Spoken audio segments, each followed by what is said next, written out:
अबे अबिभ्रत अर्यमादंडम यथावत् अघकारिषु यावद् दधार शूद्रत्वं शापात् वर्षशतं यमः। ओके, पापड़ श्रील प्रभुपाद लिख रहे हैं, मंडूक मुनि के द्वारा शापित होकर जब तक विदुर शूद्र का शरीर धारण किए रहे तब तक पाप कर्म करने वाले को दंडित करने के लिए यमराज के पद पर अर्यमा कार्य करते रहे। इंटरेस्टिंग है। सुशीला प्रभुपाद लिख रहे हैं, मैं हम उसी को डिस्कस कर लेते हैं। शिला प्रभुपाद लिख रहे हैं, विदुर शूद्र स्त्री के गर्भ से उत्पन्न होने के कारण अपने भाइयों धृतराष्ट्र तथा पांडु के साथ राज्य के उत्तराधिकार से भी वंचित थे। तो भला वे धृतराष्ट्र महाराज युधिष्ठिर जैसे विद्वान राजाओं एवं क्षत्रियों के शिक्षक पद पर कैसे रह सकते थे। आइडिया ये था नहीं, धृतराष्ट्र, पांडु और विदुर जी भाई थे तीनों।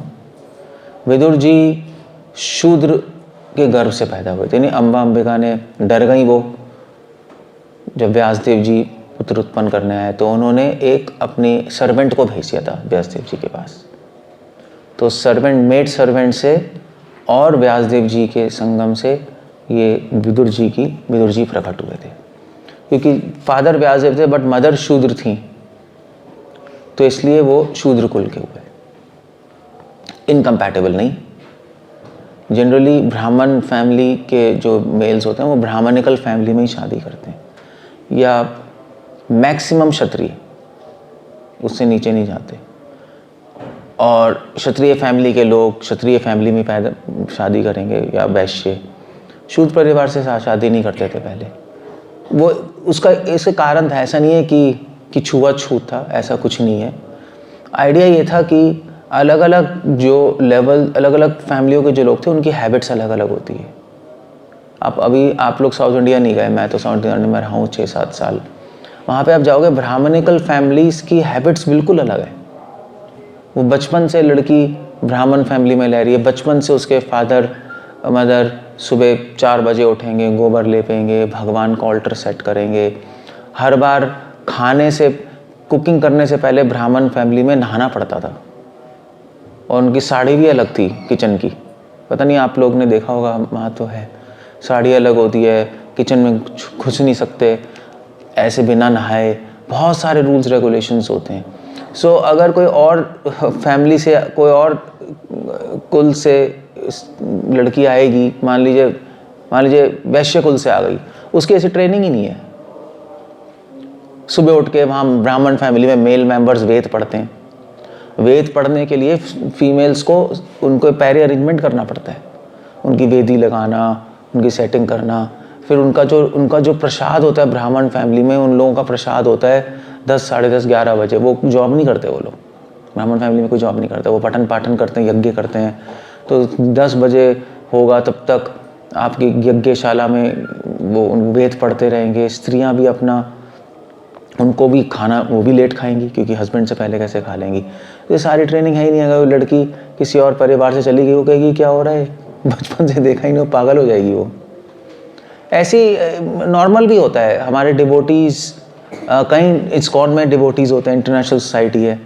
तो कहीं डिवोटीज़ इधर उधर अलग अलग देशों से भी शादी कर लेते हैं ना। इंडियन की शादी फॉरेनर से हो जाती है, उसकी शादी इटालियन से हो गई, इटालियन की शादी साउथ इंडियन से हो गई, या गुजराती लड़की की शादी बंगाली से हो गई, वो फिर भी चलता है। बट ये जब हो जाती है तो फिर वो कहते हैं भैया रह ही नहीं जा रहा, क्योंकि उसकी हैबिट्स अलग, उसकी लैंग्वेज अलग, इसकी हैबिट्स अलग, इसकी लैंग्वेज बिल्कुल अलग।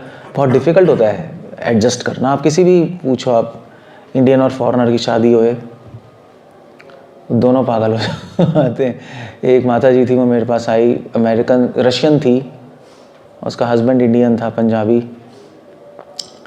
वो आई, वो कहती है क्या है, वो कहती है इनको समझाओ, वो कहती है, वो तो अपने इंग्लिश में बोल रही थी, कहती है इनको समझाओ।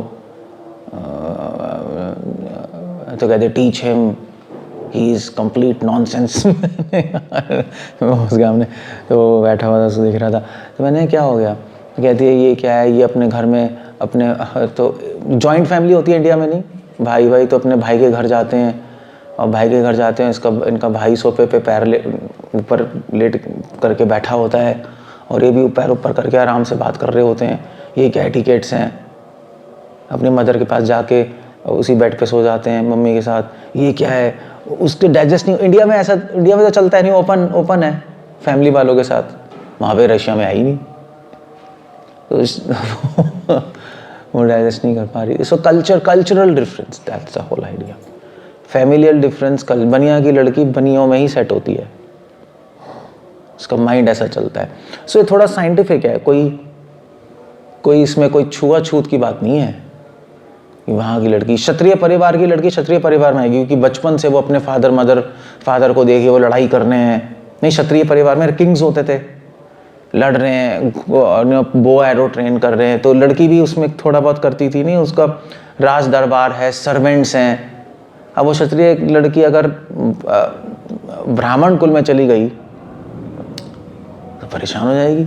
वहाँ पे क्षत्रिय कुल में पैशन इतना है नहीं, ब्राह्मण कुल में सतोगुण है, वो कहेगी क्या हो रहा है, मुझसे नहीं रहा जा रहा। Is a lot of difference. सत्य कौन थी वो, दशरथ जी की भाई केकई रामायण में आता है। केकई एक्सपर्ट थी रथ चलाने में और फाइटिंग में। इनफैक्ट दशरथ जी जब एक बार फाइट में गए तो केकई उनकी सारथी बनी थी और उसी फाइट में दशरथ जी को इंजरी हो गई, तो केकई ने उनको बचा के वापस ले आई थी। और तभी दशरथ जी ने कहा था तुम वरदान मांगो। केकई ने कहा जब समय आएगा तो मांगूंगी। और फिर जब समय आया तो केकई ने ऐसा वरदान मांगा कि दशरथ जी की मृत्यु हो गई बचा के क्या लेके आई, क्यों बचा के लेके आई पता नहीं, but so that's the whole idea. So Vidur ji Shudra थे, तो क्वेश्चन उठा रहे कि विदुर जी धृतराष्ट्र और महाराज युधिष्ठिर जैसे विद्वान रह जाओ एवं क्षत्रियों के शिक्षक पद पर कैसे रह सकते थे? After all he was a शूद्र। नहीं, वो क्षत्रिय महान, तो उनसे इंस्ट्रक्शंस क्यों ले रहे हैं? That's the whole idea. नहीं, इंस्ट्रक्शंस लेना चाहिए तो मंत्री से लेना चाहिए, ट्रेंड लोगों से लेना चाहिए, किसी और क्षत्रिय से लेना चाहिए, किसी ब्राह्मण से इंस्ट्रक्शन लेनी चाहिए। नहीं, राजा लोग पहले ब्राह्मणों से इंस्ट्रक्शन लेते थे।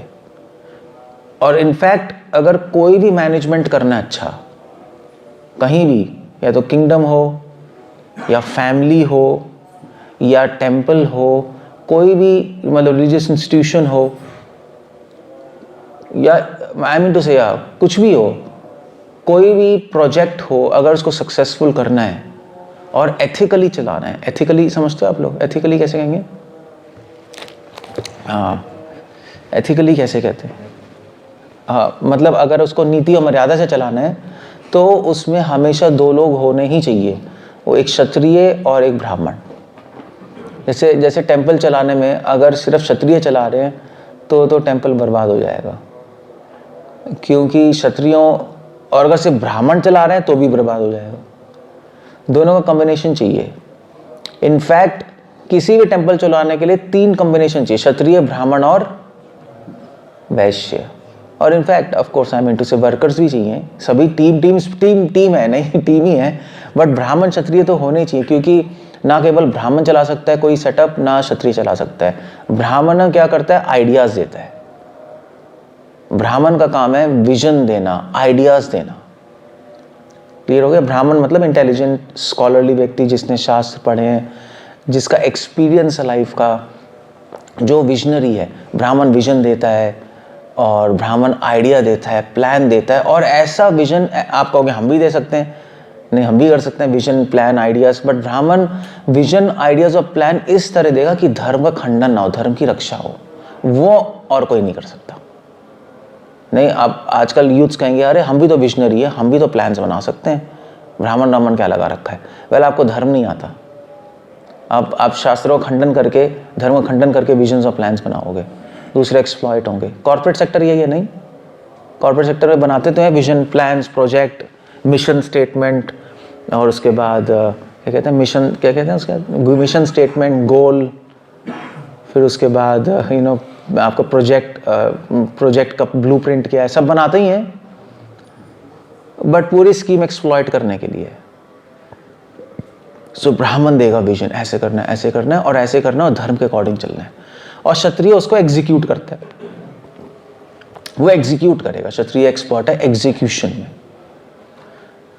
और वैश्य जो है वो फाइनेंस लाने में, और बाकी जो लोग हैं शूद्र, शूद्र गंदा टर्म नहीं है मतलब वो गंदा टर्म बना रखा है। वर्कर्स जो हैं, सेवक हैं, वो हेल्प करते हैं, सेवा करते हैं। यू सी, इसको कहते हैं, इसको क्या बोलते हैं? वर्ण आश्रम। That's the whole idea. So ये वर्ण आश्रम होना चाहिए, चाहे बड़ा राज्य हो, चाहे एक छोटा टेम्पल हो, यहाँ पे भी होना चाहिए।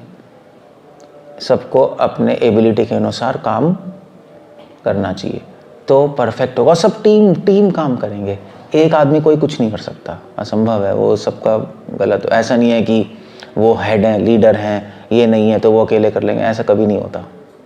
सबका दिमाग साथ में चलता है। बड़ी बड़ी कंपनीज में पैनल्स नहीं होते, पैनल नहीं होते। पैनल समझते हैं ना आप लोग?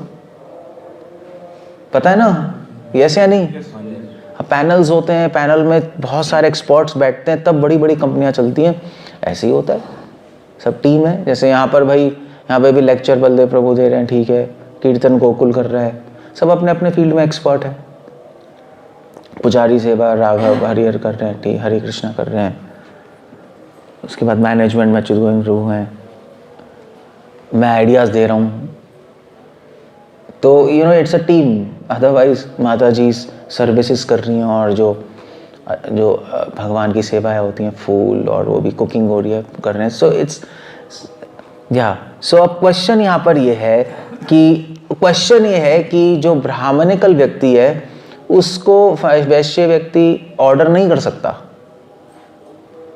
मतलब अगर मैं आइडियाज़ दे रहा हूँ आपको, तो आप मुझे थोड़ा ना ऑर्डर कर सकते हो, प्रभु जी ऐसा नहीं होगा, ऐसा होगा, ऐसा नहीं कर सकते, है नहीं? सजेशन दे सकते हो, प्रभु जी ऐसा हो सकता है, मगर आप बोल नहीं सकते कि ऐसा होगा, नहीं, क्योंकि जो हमारी विजन आपसे ज़्यादा ब्रॉड है। विजन समझते हैं ना आप लोग? समझते हैं ना सब लोग? हरि बोल। हमारी विजन ब्रॉड है। आप कहोगे आपकी विजन क्यों ब्रॉड है? हम भी तो 30 मार खाए हैं। हो सकते हो आप, मगर चक्कर ये है कि ना आप लोगों ने मतलब एक बच्चा वापस से कहे, पापा आप झको, मैं अपना बिजनेस खुद करूँगा, आपको कुछ नहीं आता। कर ले भाई बेटे पिलेगा तू, जब पिलेगा तो आ जाइयो मेरे पास फिर से, मैं तो वहीं घर में, तू कभी भी आ सकता है, पिट के आएगा तू।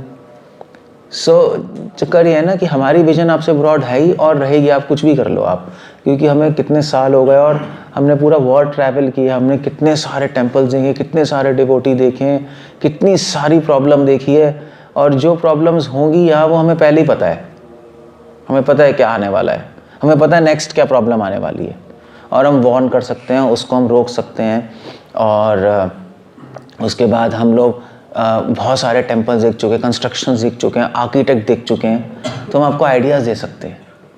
जैसे मंदिर का आइडिया ये नहीं, लोग आते हैं देखने, आते नहीं देखने, है कुछ नहीं यहाँ पे कुछ भी नहीं है, देखा जाए तो कुछ भी नहीं है। क्या है? गोबर का लेप है, शेड तो वही है, बस ये टांगे हुए हैं, और ऑल्टर एक अलग सा बना रखा है। एक्चुअली कुछ भी नहीं है यहाँ पर, नहीं, बट आइडिया है। लोग कहते हैं अरे यार अलग से। सो क्योंकि हमने देखे हुए हैं क्या क्या चीज़ें होती हैं। सो इसलिए अब क्वेश्चन उठता है कि विदुर जी, युधिष्ठिर महाराज क्षत्रिय है, धृतराष्ट्र क्षत्रिय हैं, उनका कैलिबर विदुर जी से ज़्यादा है, क्योंकि वो विदुर जी शूद्र हैं। तो वो कैसे इनको ऑर्डर दे रहे हैं? वो कैसे इनके सुपीरियर बन गए? और बल्कि छोटे भाई भी हैं धृतराष्ट्र के, तो सबसे छोटे विदुर जी हुए ना, पांडु, धृतराष्ट्र और विदुर, ये सीक्वेंस ही ना, पहले पांडु हुए फिर धृतराष्ट्र हुए। पहले कौन होता? पांडु हुए थे, धृतराष्ट्र हुए थे पहले। धृतराष्ट्र, पांडु, विदुर जी सबसे छोटे, वैसे भी नहीं है। इसका उत्तर इस श्लोक में है, इसका उत्तर इस श्लोक में है। ये अब इस श्लोक पे अब मैं आ रहा हूँ, ये भूमिका थी। इसका उत्तर श्लोक में, क्यों विदुर जी से वो इंस्ट्रक्शंस ले रहे हैं, विदुर जी इतने इंटेलिजेंट कैसे बन गए शूद्र होकर, कैसे उनके मंत्री बन गए, हाउ दैट इज हैपनिंग। इसका पहला उत्तर यह है कि यद्यपि वह जन्म से शूद्र माने जाते थे, लेकिन क्योंकि उन्होंने ऋषि मैत्रेय के आदेश अनुसार आध्यात्मिक उन्नति के लिए संसार का परित्याग कर दिया था और उनसे आध्यात्मिक शिक्षा प्राप्त की थी, अतः वे आचार्य पद को ग्रहण करने के लिए पूर्णतः सक्षम थे। विदुर जी ने ट्रेनिंग ली थी मैत्रेय ऋषि से। मैत्रेय ऋषि से ट्रेनिंग ली, और मैत्रेय विदुर संवाद भी है, उनसे ट्रेनिंग ली थी। सो विदुर जी, इससे पता लगता है कि ज़रूरी नहीं है कि आप किसी एक कास्ट के हो, अगर आप ट्रेंड हो तो आप उसके अकॉर्डिंग फंक्शन कर सकते हो। तो वर्णाश्रम सिस्टम कास्ट से नहीं होता, वर्णाश्रम सिस्टम फंक्शन से होता है। गुना कर्मा स्वभावजः, गुण और कर्मों से एक कोई ब्राह्मण होगा, कोई क्षत्रिय होगा, कोई वैश्य होगा, शूद्र होगा। सिर्फ धागे से या कुल से नहीं होता कि भी आप शर्मा जी हैं ब्राह्मण हैं, आप गुप्ता जी हैं आप वैश्य हैं, ये सब बेकार की बात है। गुण से डिसाइड होता है। ये जो आपका वो है ना, छांडिक उपनिषद में आता है, वो कौन है, सत्यकाम जबाल। तो सत्यकाम लड़का था छोटा, और वो गुरु के पास गया और उसने गुरु से कहा कि मुझे शिक्षा दीजिए। था वो, अब तो उसके गुरु ने कहा तुम अपनी माँ से पूछ के आओ कि तुम कौन से कुल के हो, तुम ब्राह्मण हो, वैश्य हो, शूद्र हो या क्षत्रिय हो। क्योंकि पहले ज़माने में जो वैदिक स्टडी सिर्फ ब्राह्मणों को पढ़ाते थे, क्षत्रियों को, वैश्यों को, शूद्र को नहीं पढ़ाते थे। सबको ये क्या है, सबको एजुकेशन मिलनी चाहिए, बेटी पढ़ाओ भी होना चाहिए, हो रहा है ना, बेटी पढ़ाओ वो भी होना चाहिए। ये क्या बकवास सिस्टम है आपका। बकवास सिस्टम नहीं था, क्योंकि चक्कर ये है कि वेद पढ़ने के लिए आपको बहुत टाइम चाहिए, तो फुल टाइम चाहिए, प्लस बहुत ज़्यादा इंटेलिजेंस भी चाहिए। अगर मैं आपको अभी संस्कृत पढ़ाने लगूँ, आपको बड़ा मज़ा तो आएगा, 15 दिन बाद यहाँ पे कोई दिखाई नहीं देगा, क्योंकि संस्कृत आसान नहीं है। कई लोग संस्कृत पढ़ने जाते हैं। एक गोवर्धन में स्कूल था, गोपी परनंदन प्रभु थे, अभी तो नहीं है, प्रभुपाद डिसाइपल थे, उन्होंने गोवर्धन में संस्कृत स्कूल खोला हुआ था। तो वहाँ पे बड़े बच्चे आते थे पढ़ने के लिए, बड़े एंथुजियाज्म से आएंगे, और 2 महीने में सबके सब ड्रॉप आउट हो जाते थे। क्योंकि शुरू में तो बड़ा मज़ा आता है संस्कृत में, पठम पटे पठानी, संस्कृत कभी ना आनी, आनी तो भूल जानी, मास्टर जी से मार खानी, तो बड़ा मज़ा आता है। पठम पटे पठानी, ये गलत है वैसे, पठम पटे पठानी इसलिए बोला बनाया गया। पहले तो आप रट्टा मार लोगे, रामा रामा रामा रामा रामा रामा रामे ना रामाया रामात रामस्य, ठीक है चलो रट्टा मार लिया। पढ़ती पढ़ता पठंती, पढ़ती पढ़ता पढ़ता, पठामी पठावे पठावा, ओके, रूप धातु वातु लर्न कर लिया आपने। मगर जब वर्ब पे आओगे, जब आख्यात प्रकरण में आओगे, तो आपकी पैंट गीली होनी है। सीरियसली बता रहा हूं, आपको कुछ समझ नहीं आएगा, आप पागल हो जाओगे, आप छोड़ दोगे। काफ़ी लोग आख्यात प्रकरण में छोड़ देते हैं, कहते हैं हमसे नहीं होगा, ये इम्पॉसिबल है। बहुत ज़्यादा दिमाग, बहुत ज़्यादा मेमोरी चाहिए, मेमोरी बहुत चाहिए, और बहुत इंटेलिजेंस भी चाहिए, ग्रैस्पिंग पावर। सो उनके स्कूल में ड्रॉप आउट्स बहुत होते थे, रहते ही नहीं तो कोई, क्योंकि रट्टा मार दो, फिर पूछना है, फिर कंफ्यूज हो रहे हैं, एक शब्द के 1000 मतलब है, कौन सा मतलब यहाँ पे लग रहा है, कुछ समझ नहीं आता। सेम ही लगता है, वो सेम ही लगेगा, मगर मतलब अलग अलग होंगे कॉन्टेक्स्ट के अनुसार। सो मैं क्या कह रहा था, क्यों कह रहा हूँ मैं, हरेश? हाँ नहीं तो हाँ, तो मैं कहता सत्यकाम जपाल वो गया, तो उसके गुरु ने कहा कि तुम जाके, आई थिंक कौन गुरु था सत्यकाम जपाल का, गौतम मुनि का कौन थे, भूल गया मैं। तो गुरु ने कहा कि जाओ अपने माँ से पूछ के आओ तुम कौन से कुल में हो। बहुत इंपॉर्टेंट है, क्योंकि अगर ब्राह्मणिकल कुल में होगा तो बच्चे ने पहले से देखा होगा अपने पापा को। नहीं, मैं बता रहा था, नहीं कल्चर ये था ना, वेद पढ़ते हुए, संस्कृत पढ़ते हुए, वो पढ़ते हुए, तो बच्चे का माइंड ऐसे होता है, और थोड़े इंटेलिजेंट भी होते हैं ब्राह्मणिकल कुल के नेचुरली। तो जो भी है, उन्होंने कहा ठीक है तुम पूछ के आओ। तो वो गए अपनी मम्मी के पास, मम्मी से पूछा कि मैं कौन हूँ, मैं ब्राह्मण हूँ, क्षत्रिय, वैश्य, शूद्र। तो उसकी मम्मी ने कहा कि देख बच्चे, मैं टू टेल यू ट्रूथ, सत्य बताना, मैं वही उसका ना सत्यकाम है। तो सत्य ये है कि मुझे पता नहीं तेरे पिता कौन है। क्यों नहीं पता था? क्यों नहीं पता था उनको? माँ को तो पता होना चाहिए, कौन बताएगा क्यों नहीं पता था? गोद लिया हुआ, गोद लिया हुआ हो सकता है, गोद लिया है, वो भी हो सकता है ऑप्शन, बट यहाँ पे नहीं है। कौन बताएगा? बड़ी कम इंटेलिजेंस है आप में, सब में। वैश्या थी वो, इसलिए उसको नहीं पता था कि उसका पिता कौन है, तो उसने बता दिया। अब छोटा बच्चा, उसने वैसे कहाँ बताएगी, अब इस बच्चे को पढ़ना है, गुरु ही पूछ रहे हैं, तो अब क्या बोलेगी वो?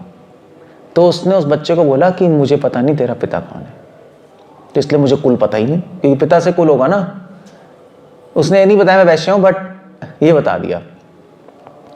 तो उस बच्चे ने गया, तो उसके फादर ने, गुरु ने पूछा कि भाई तेरा कुल कौन सा है। तो बच्चे ने एज इट इज़ बोल दिया कि मेरी माँ को पता नहीं कि मेरा कुल क्या है, क्योंकि उसको पता नहीं मेरा पिता कौन है। सो जो गुरु है उसने बहुत खुश हुए, आई थिंक गौतम मुनि थे, बहुत खुश हुए। उन्होंने कहा कि मैं तुझे पढ़ाऊंगा क्योंकि तू ब्राह्मण है। ऑल्दो उसका कुल डिसाइडेड नहीं है, और ऐसे बच्चों को कहाँ पढ़ाया जाता था, नहीं मतलब सोसाइटी में पहले तो भाई वैश्य का बेटा, उसको थोड़ा ना कोई, और बाकी बच्चे जो पढ़ रहे हैं वो भी कहेंगे भाई क्या हो रहा है, उनके माता पिता भी कहेंगे क्या है, कौन सा बच्चा आ गया हमारे यहाँ। पहले ज़माने में बहुत लाइक था, स्ट्रिक्ट था। तो उन्होंने कहा नहीं मैं इसको पढ़ाऊंगा, चाहे बाकी लोग चले जाएं, क्योंकि ये सत्य बोलता है, इसने झूठ नहीं बोला। ये झूठ बोल सकता था अपनी माँ, अपनी माँ की प्रेस्टीज बचाने के लिए, जो भी करने के लिए इसने सच बोला, और इसलिए, और इसकी माँ ने भी सच बोल दिया। सबसे बड़ी बात यह है, इसकी माँ भी झूठ बोल सकती थी, बेटे तेरा पिता मर गया, ब्राह्मण था, नहीं हम गरीब बन गए, कुछ भी कहानी बनाती, सीधा बोल दिया। इसका मतलब है कि इनकी फैमिली में सत्य है, और जहां सत्य है वहां ब्राह्मण है, सतपथम नहीं। ब्राह्मण का सबसे बड़ा गुण है सत्य, सत्यम परम धीमहि, तभी वो भगवान की भक्ति करते हैं। So that's the whole idea. तो इसलिए क्योंकि विदुर जी ट्रेंड थे मैत्रेय मुनि से, और मैत्रेय मुनि ने पहचान गए कि भी शूद्र परिवार में है, मगर शूद्र नहीं है, ये ब्राह्मण है, इनकी इंटेलिजेंस ब्राह्मणिकल है। तो ट्रेन किया, और फिर उन्होंने आकर उनके गुरु बन गए, मतलब मंत्री बन गए, जो भी एडवाइजर। एक कारण यह था। श्री चैतन्य महाप्रभु के अनुसार कोई भी व्यक्ति दिव्य ज्ञान में निपुण हो सकता है, वह चाहे ब्राह्मण, शूद्र, गृहस्थ, सन्यासी, गुरु के लिए योग्य है। यहाँ तक कि सामान्य नीति शास्त्र में महान राजनीतिज्ञ एवं नीति चाणक्य पंडित के मतानुसार शूद्र से भी निम्न व्यक्ति से शिक्षा ग्रहण करने में कोई हानि मानी नहीं गई है। शिक्षा तो आप कहीं से भी ले सकते हो। ये प्रभुपाद दूसरा पॉइंट ला रहे हैं। एक तो मेटीरियल ट्रेनिंग है नहीं, विदुर जी की ट्रेनिंग है, वो ट्रेंड है नीति शास्त्र में। दूसरी है स्पिरिचुअल ट्रेनिंग। स्पिरिचुअल नॉलेज और स्पिरिचुअल ट्रेनिंग तो कोई भी हो सकता है, चाहे ब्राह्मण, क्षत्रिय, वैश्य, शूद्र, उससे कुछ फर्क नहीं पड़ता। नहीं, जैसे अभी भागवतम भक्ति तो सभी कर रहे हैं, सभी के लिए ओपन है, चंडाल के लिए भी ओपन है, आंध्र, पुलिंदा, खसा, भागवतम के लिए सभी के लिए ओपन है। श्रील प्रभुपाद चाणक्य पंडित को कोट कर रहे हैं। चाणक्य पंडित एग्जाम्पल दे रहे हैं, 2 एग्जाम्पल दे रहे हैं कि अगर आपको हीरा, कोयले की, हीरा कहाँ मिलता है? कोयले की खान में, तो आप ले लेते हो ना। ऐसा तो नहीं कोयले की खान है, गंदा है, काला है। अगर हीरा कूड़ेदान में पड़ा हो तो उठाओगे? कौन उठाएगा यहाँ पर? कौन छोड़ देगा? ना, सभी उठा लेंगे। चाहे कूड़ेदान में उल्टी पड़ी हो, टॉयलेट पड़ी हो, उठा लोगे? उठाओगे नहीं? उठाओगे? सभी उठाएंगे, देखना, सभी उठा लेंगे। फिर आपको नजर नहीं आएगी टॉयलेट या जहाँ हीरा नजर आएगा आप ले लोगे। एक एग्जाम्पल दे रहे हैं, तो अगर टॉयलेट में भी, बिस्ना में भी कीड़ा हो, कीड़ा क्या कह रहा हूँ, कीड़ा कौन उठाएगा? हीरा हो, हीरा आप निकाल लोगे। उसी प्रकार अगर कोई सुंदर स्त्री हो, और चाहे किसी भी परिवार में हो, आप शादी कर लोगे, है नहीं? शादी कर लेगा भाई, अगर बहुत ही सुंदर होगी तो कौन देखेगा यार, कौन सी परिवार में शादी कर लेते हैं, सुंदर तो है ना बेसिकली। सो चाणक्य पंडित कह रहे हैं उसी प्रकार आध्यात्मिक नॉलेज चाहे किसी के पास भी हो, आपको ले लेनी चाहिए, चाहे इंटेलिजेंट हो चाहे अनइंटेलिजेंट हो, चाहे बच्चा हो चाहे बड़ा हो, उससे कुछ फर्क नहीं पड़ता। श्रील प्रभुपाद ने स्पिरिचुअल इंस्ट्रक्शन एक चौकीदार से ली। दिल्ली अमृत में नहीं आता, श्रील प्रभुपाद मैगजीन्स बना के डिस्ट्रीब्यूट करते थे दिल्ली में, बैक टू गॉडेड। तो चौकीदार ने कहा कि यार, एक बार चौकीदार ऐसी वृंदावन में कहाँ खड़ा था कहीं, तो उसने कहा कि आप मैगजीन दे रहे हैं, मैगजीन तो लोग फेंक देते हैं, आप किताब लिखिए, किताब लोग रखेंगे पढ़ेंगे। तो प्रभुपाद ने कहा ये अच्छा आइडिया। प्रभुपाद ने कहा यस, ये सही इंस्ट्रक्शन है। तो सही ज्ञान कहीं से भी मिले हाँ, वो हमें नहीं देखना चाहिए कहाँ से मिल रहा है, नहीं, दैट्स वो वाइज आदमी है। जो मूर्ख होता है वो कहता है अबे तेरी क्या औकात है, तू मुझे बोल रहा है। मूर्ख तो ऐसे ही कहता है, नहीं। तो सीनियर्स हैं, अगर जूनियर कुछ बोल रहा है, सीनियर्स को नहीं बोलना चाहिए, अरे तू कैसे बोल रहा है, तू नया बच्चा कल का, हमें सिखा रहा है। सो दैट्स वो मूर्ख लोग होते हैं। कोई कुछ भी बोले तो उसको ध्यान से सुनना चाहिए। हो सकता है कि उनकी एडवाइस सेंसेबल हो और काम आ जाए, है ना। तो सीनियर्स को भी सुनना चाहिए जूनियर से। हाँ, उस हो सकता है एक्सेप्ट ना करे, मगर ओपन होके सुनना चाहिए। श्रील प्रभुपाद ये लिख रहे हैं। ये एक उत्तर है कि विदुर जी क्यों उनके एडवाइजर बने। क्यों बने थे एडवाइजर? क्योंकि वो ट्रेन थे मैत्री मुनि से। हर लोग शूट परिपालन थे, मगर ट्रेन थे, तो ट्रेन थे, नॉलेज थी, स्पिरिचुअल नॉलेज भी थी, नीति शास्त्र में भी निपुण थे। तो उन्होंने कहा ठीक है भाई, इनको एडवाइजर बना लेते हैं, खराबी क्या है ना, उसमें क्या है। ऐसे आजकल कॉर्पोरेट में भी ऐसे ही होता है। कॉर्पोरेट में वो नहीं पूछते, अल्टीमेटली वो नहीं पूछते कि भाई कि मान लीजिए बेसिक डिग्री तो होनी चाहिए, 12th पास होना चाहिए, इंजीनियर होना चाहिए अगर आप कंप्यूटर इंजीनियर में जा रहे हो, मगर ये नहीं पूछेंगे कि तेरी रैंक क्या है, कोई नहीं पूछता। इंटरव्यू होता है, स्किल्स देखते हैं, ले लेते हैं, चाहे फेल भी हो रहा है फर्क नहीं पड़ता। आजकल यही है ना। इसी से कंपनी आगे बढ़ रही है, क्योंकि उन्होंने स्किल्ड लोगों को पकड़ लिया। चाहे कॉलेज में फेल हो गया, जिस भी कारण से हो, लफंडरपंती कर रहे हैं, मगर दिमाग है वो उठा लेते हैं, उसको वो चेक कर लेते हैं ना, दिमाग है। सो विदुर जी इंटेलिजेंट थे, उन्होंने कहा ठीक है, ओके गुड, दैट्स फाइन। दूसरा अंश ये है कि विदुर जी वास्तव में शूद्र नहीं थे। ये श्लोक में सीक्रेट है। क्यों शूद्र नहीं थे? क्योंकि विदुर जी कौन थे अपने पिछले जन्म में? यमराज जी।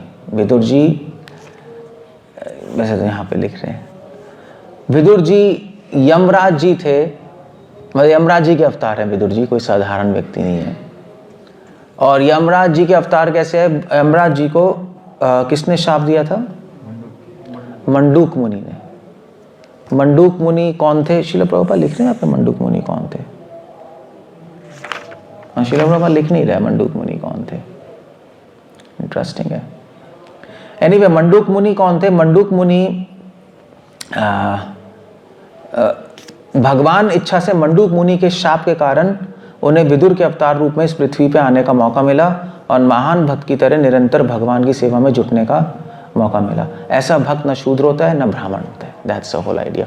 मंडूक मुनि कौन थे? मंडूक मुनि एक मुनि थे, तो अपनी कुटिया में थे, तो क्या हुआ था एक्चुअली? तो एक्चुअली कुछ गुंडे, चोर गुंडे जो भी है, तो कुछ चोर या गुंड वो आए, तो उन्होंने क्या किया, उन्होंने वो मेडिटेशन में बैठे थे, उन्होंने उसने सोना, उसके पीछे सिपाही पड़े थे राज दरबार के, ये चोरी करके भाग रहा था वो जो भी है। तो वो आए, तो उसने देखा क्या करूं, तो उसने मंडूक मुनि के कुटिया में सोना रख दिया, छुपा दिया, भाग गया वहां से। तो इस सिपाही आए भागते पीछे से, उन्होंने कहा कहाँ है चोर, कहाँ है चोर? उन्होंने देखा मंडूक मुनि की कुटिया में पड़ा, उन्होंने कहा यही चोर होगा, और पकड़ के ले गए। और फिर राजा से पूछा, तो राजा के सामने लेके नहीं गए मंडूक मुनि को, राजा बहुत बिजी था उस टाइम, तो बिजी था। जनरली राजा के सामने लेके जाते नहीं क्रिमिनल को, पहले वैसे ही होता था राज दरबार में, क्या करें। तो राजा से ऐसे ही पूछ लिया कि भाई एक चोर है, पकड़ा गया, क्या करें? तो राजा ने कहा यार उसको चला दो सूली पे। तो राजा को पता लगता मंडूक ऋषि हैं, तो फिर तो वो तो प्रणाम करके, ब्राह्मण और ऋषि को कौन दंड देता है, प्रणाम करके इन्वेस्टिगेशन कराते, छोड़ देते, पता ही नहीं लगा। तो फिर उनको शूल पता है क्या होता है? शूल होता था कि जो स्पीयर नहीं होता, भाला नहीं होता, तो भाले पे बिठा देते थे पीछे से, तो सीधा अंदर घुस जाता था ऐसे मरता था वो, पूरी रात ऐसे चलता रहता था। तो उनको पकड़ के बिठा दिया, तो मगर वो अपनी योगिक शक्ति से ऊपर ही रहे, उस पर ही बैठे थे, योगिक शक्ति से अपने को बचा के रखा था उन्होंने। तो पूरी रात ऐसे बैठे रहे। फिर जब सुबह हुई तो राजा को, तो जब सिपाही है, उन्होंने कहा भाई ये तो मरा ही नहीं, ये तो बैठा ही हुआ है, इसके अंदर घुसा ही नहीं भाला। तो सिपाहियों ने कहा ये क्या हो गया? तो राजा को बोला अरे वो मरा ही नहीं, वो तो शूल में पूरी रात बैठा रहा। राजा ने कहा कौन है? तो राजा देखने गए तो मंडूक ऋषि, उन्होंने कहा भैया उतारो, पैर छुए, उन्होंने कहा माफ़ कर दीजिए आप, ये क्या हो गया मुझसे। वो मंडूक ऋषि ने कहा कोई नहीं, आपकी गलती नहीं है, आपको तो माफ़ करता हूँ मैं ये यमराज जी से आके पूछूंगा कि मेरे साथ ऐसा हुआ क्यों। मैं ब्रह्म ज्ञानी हूँ, मैं तपस्वी हूँ, मैं हमेशा धर्म का पालन करता हूँ, मेरे जीवन में पाप ही नहीं है, तो ये मुझे रिएक्शन कैसे आया? आ ही नहीं सकता। समझ गए नहीं समझ गए? अगर आप निष्पाप हो तो आपको कुछ हो ही नहीं सकता। जैसे प्रभुपाद लिख रहे हैं, वशिष्ठ मुनि जो थे, आपको पता है वशिष्ठ और विश्वामित्र में लड़ाई हो गई थी, पता है ना? हुई थी ना? विश्वामित्र ब्रह्म ऋषि बनना आते थे और वशिष्ठ से ऊपर, तो विश्वामित्र वशिष्ठ जी को बहुत तंग करते थे, हैरेस करते थे। वशिष्ठ मुनि की गाय भी चुरा ली, उनके बच्चों को भी कुछ हुआ था ना, कुछ गाय सारी चुरा के ले गए थे वशिष्ठ मुनि। फिर वशिष्ठ मुनि बहुत टॉन्ट करते थे, तू बकवास है, मैं तुझसे ज़्यादा बड़ा ऋषि बनूंगा, ब्रह्म ऋषि बनूंगा, बार बार आके टॉन्ट करते थे। तो वशिष्ठ मुनि इतना डिप्रेशन में चले गए कि उन्होंने कहा सुसाइड कर लूंगा। पहले भी ऐसा होता था, डिप्रेशन सुसाइड पहले भी होती थी। वशिष्ठ मुनि डिप्रेशन में चले गए, प्रभुपाद लिख रहे हैं, वशिष्ठ मुनि का मैं सुसाइड कर लूंगा, मुझसे नहीं सहा जा रहा इसके ताने बार बार। तो वशिष्ठ मुनि गए और वो समुद्र में कूद गए और समुद्र ने उनको साइड में रख दिया, मरने नहीं दिया। नदी में कूदे, नदी ने भी साइड में बहा दिया। कुएं में कूदे, कुएं में फूल आ गए। ऐसे कुछ भी करते, कुछ होता ही नहीं। प्रकृति उनको मरने नहीं दे रही थी। क्यों? क्योंकि उनके जीवन में कोई भी पाप नहीं था। सो ऐसे ही यहाँ पर मंडूक ऋषि ने कहा मेरे जीवन में कोई पाप नहीं है, पिछले जीवन में कोई पाप नहीं है, मैंने तो सब देख लिया। मुझे यमराज जी का निर्णय गलत है, मुझे रिएक्शन नहीं आना चाहिए था ये, और मेरे को ऐसी दंड मिला जिसमें मृत्यु हो सकती थी, ये तो बहुत ही बुरा है। तो यमराज जी के हम लोग गए, यमराज से पूछा कि मेरे को ऐसे दंड क्यों मिला है। तो यमराज जी ने कहा कि देखो, यमराज जी ने अपना पास देखा, उनका पास देखा, उन्होंने कहा देखो बहुत जन्मों पहले तुम छोटे बच्चे थे, मतलब 11 साल के, और तुमने एक कीड़े को सुई चुभाई थी और मारा था उसको, इसका दंड तुम्हें मिल रहा है। तो मंडूक ऋषि ने कहा यमराज जी से कि ये गलत है, अन्याय है, क्योंकि 14 साल से कम की उम्र के बच्चों की उम्र में के जो जीवात्मा है उनको कर्मों के नियमों का फल नहीं मिलता। अगर आप 14 ईयर से कम हो तो आप कुछ भी करो, आपको उसका रिएक्शन नहीं आएगा, क्योंकि 14 साल के बच्चों को अकल ही नहीं है, नहीं कुछ भी करते रहते हैं, तो उसका कर्मों का फल नहीं आता। और वैसे भी इस संसार में भी देखो आप, 14 साल के कम का बच्चा कुछ भी कर ले, आप बुरा नहीं मानते हैं ना? क्यों? क्या कहते हैं? 11 साल का बच्चा आ जाए, आप पे कोई बॉल फेंक दे तो क्या करोगे आप? उसको पीटोगे, धुनोगे उसको? हाँ बच्चा है, माफ करो, ऐसे ही है ना, दिमाग नहीं है। 14 साल के बच्चों को कर्मों के नियम नहीं लगते। तो उन्होंने कहा मैं 11 साल का था, तो इसका मतलब कर्मों के नियम कैसे लग गए? आपका न्याय गलत है, मैं आपको शाप देता हूं, आप यमराज बनने के लायक नहीं, आप शूद्र बन जाओ। यमराज जी को शाप लग गया और उस शाप के फल यमराज जी विदुर जी के रूप में प्रकट हुए। एक्चुअली यमराज जी कौन है? स्वयंभू नारद शंभु कुमारा कपिलो मनु, उसके बाद क्या है? प्रहलाद जनक भीष्म बलिर्वैयासिका वयम मतलब यमराज जी कह रहे हैं श्लोक। यमराज जी एक महाजन है, भक्त है। क्वेश्चन है कि उनको शाप कैसे लग गया? और मंडूक ऋषि को नहीं पता कि यमराज जी इतने महान हैं और इतने बड़े भक्त हैं, और भक्त को, चलो यमराज जी ने गलती की मगर भक्त भी तो है, भक्त को थोड़ा ना कोई शाप देता है। अगर मंडूक ऋषि इतने महान है, वो यम लोग ट्रैवल कर सकते हैं, ट्रैवल करना ही बड़ा मुश्किल है धरती से, इतने बड़े ऋषि। तो एक्चुअली क्या हुआ था, उसके पीछे भी एक चीज़ है कि यमराज जी बहुत टाइम से तपस्या कर रहे थे, ध्यान लगा रहे थे भगवान पे कि भगवान अपनी सेवा का मौका दीजिए, अपनी लीला में मुझे पार्टिसिपेट करने का अवसर दीजिए। क्योंकि यमराज जी बहुत बिजी पर्सन है, सबसे बिजी यमराज जी हैं, नहीं क्योंकि बहुत सारे पापी लोग हैं और पूरे 24 घंटे, मतलब यमराज जी को अपने घर में जो पितृलोक है वहाँ पे यमराज जी का घर है, यमलोक उनका ऑफिस है। वहाँ पे वो उनको छुट्टी नहीं मिलती, एक दिन भी, संडे भी छुट्टी नहीं होती, कुछ भी छुट्टी नहीं। तो इतने बिजी 1000 न्याय करना है, 1000 पापी लोग आ रहे हैं, उनका पुण्य पाप ये सब बहुत बिजी है। तो वो कह रहे थे कि भी संडे भी नहीं है, छुट्टी नहीं है, मैं आपकी लीला देखने भी नहीं आ सकता। वैसे तो जब कृष्ण लीला करते हैं देवी देवता ऊपर से देखने आते हैं, आते नहीं आते हैं, तो देखने का भी टाइम नहीं है और पार्टिसिपेट करने का तो टाइम है ही नहीं। तो यमराज जी प्रार्थना कर रहे थे, उस प्रार्थना के फल भगवान ने अरेंजमेंट किया कि मंडूक ऋषि आए, उनको शाप दें और शाप के फल वो अवतार लेके भगवान की लीला में उनकी सेवा कर पाए। तभी प्रभुपाद लिख रहे हैं कि उन्होंने सेवा की यमराज जी ने। क्लियर हो गया? सो भगवान कुछ अरेंजमेंट करते हैं। भगवान ऐसा लग रहा है मुझे शाप मिल गया, क्या हो गया? वेल, परीक्षित महाराज को भी शाप मिला था, नहीं मिला ही था? नहीं, किसने दिया था शाप? किसने दिया था? ये भागवत नहीं पढ़ी आपने? पहला स्कंद हो गया भाई। हाँ, श्रृंगी, श्रृंगी था या शमिक ऋषि थे? कौन था? श्रृंगी, श्रृंगी था। तो ऑफ कोर्स जो हाँ शाप दिया था परीक्षित को समझ आ गया कि ये शाप भगवान का प्लान है। 7 दिन में अब मैं भागवत सुनूंगा। He could understand, Yamraj ji को समझ आ गया भगवान का प्लान। भगवान की कृपा हो गई, भगवान की कृपा। वो प्रेत प्रार्थना करते, भगवान अपनी सेवा में लगाइए, मुझे अवसर दीजिए। भगवान ने उसके बदले उनको क्या दिलवा दिया? शाप। और शूद्र परिवार में। आप कहोगे यार ये अच्छी प्रार्थना की मैंने, मतलब इसका मतलब ये है कि भगवान की कृपा कैसे आती है, कब आती है, आपको समझ नहीं आ सकता। हो सकता है आपको लग रहा है ये क्या हो रहा है मेरी लाइफ में। भगवान कह रहे हैं मैं कृपा ही कर रहा हूँ, तुम्हें अरेंजमेंट समझ नहीं आ रहा, मैं ऐसा अरेंजमेंट कर रहा हूँ, बाद में समझ आएगा कि ओहो एक्चुअली इसलिए हुआ था ये सब। यमराज जी तो भक्त है, महाजन, उनको समझ आ गया कि यार उन्होंने शाप को कृपा के रूप में स्वीकार किया और वो उन्होंने कहा बहुत अच्छा हो गया यार, विदुर जी के रूप में। बट यहाँ पे लिख रहे हैं शुद्रत्वम शापात वर्षतम यमहा। यहाँ पे लिख रहे हैं कि यमराज जी जब शाप मिल गया वो चले गए विदुर जी के रूप में, तो अब ऑफिस खाली, घर खाली, कौन कौन करेगा पीछे से काम।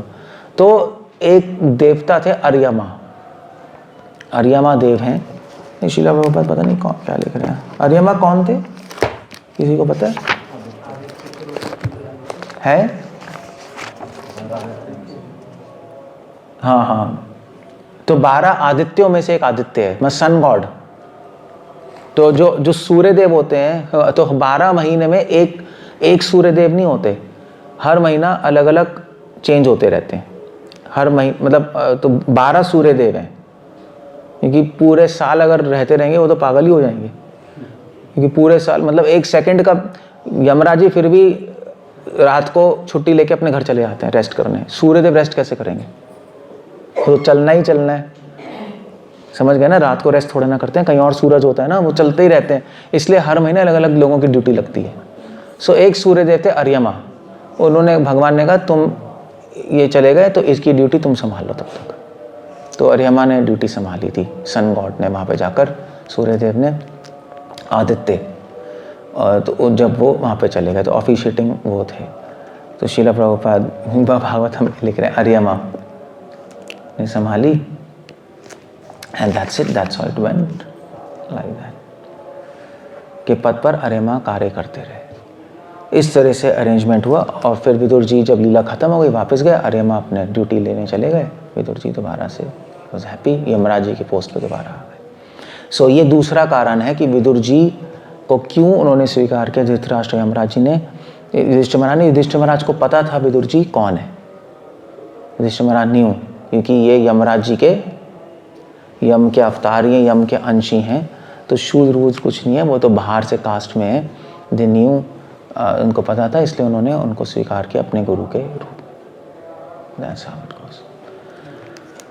So, हरे कृष्ण। कुछ पूछना है, कुछ कहना है?